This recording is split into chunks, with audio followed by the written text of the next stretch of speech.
ස්වාමීනි, ඔබ වහන්සේ පිණ්ඩපාතේ වැඩලා එක්තරා නිවසක් ළඟ නිශ්ශබ්දව වැඩ සිටින්න. ඒ ගෙදර ස්ත්‍රියක් හිටියා.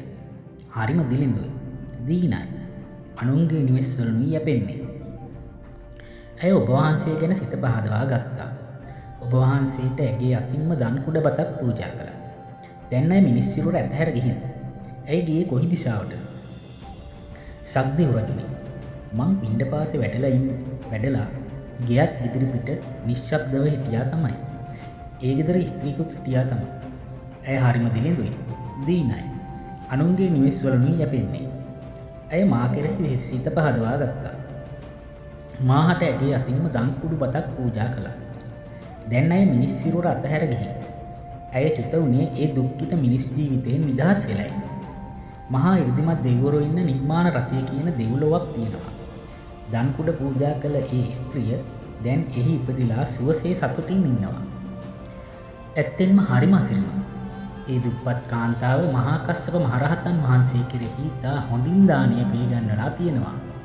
ඒ දානීය පූජා කරගත්තෙත් අනුන්ගේ නිවෙස්වල හිඟමනේ ගිහින් හොයාගත්තු දෙයිනුයි.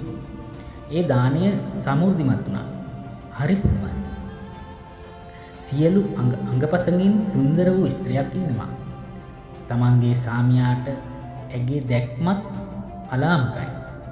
ඇය සක්විති රජුගේ අගමහේසිය බවට පත් වෙනවා. ඒ වුණාට ඒ සම්පත් මේ දන් කුඩ දානයේ විපාකයෙන් 12 වෙනි කලාවක් තරම්වත් වටින්නේ නැහැ. ලක්ෂයක් රන්කහවණු, ලක්ෂයක් අශ්වයන්, ලක්ෂයක් මෙලඹු යදවපු ලක්ෂයක් අශ්වරත්, සුන්දර මිනි පොඩොල් ආභරණ වලින් සැරසුණු ලක්ෂයක් කන්‍යාවන් කියන මේ කිසි දෙයක් දන් කුඩ දානයේ විපාකයෙන් 12 වෙනි කලාවෙන් එකක් තරම්වත් වටින්නේ නැහැ.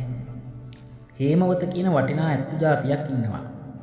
ඒ ඇත්තුන්ට උතුම් රතරෝදයේ හැඩයට කරකැවිය හැකි ඇත් දල තියෙනවා. රණින් කරපු ආභරණ වලින් මේ ඇතුන්ගේ බෙල්ල සරසලා තියෙනවා.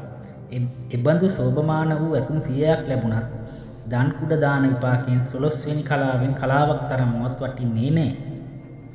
මේ ලෝකෙහි කවුරු හරි කෙනෙක් සිව් මහා දිවයිනට අධිපති වෙලා සක්විති රජ පදවියට පත් වෙනවා නම් දන් කුඩ දාන විපාකයෙන් 12 වෙනි කලාවෙන් කලාවක් තරම්වත් වටින්නේ නැහැ.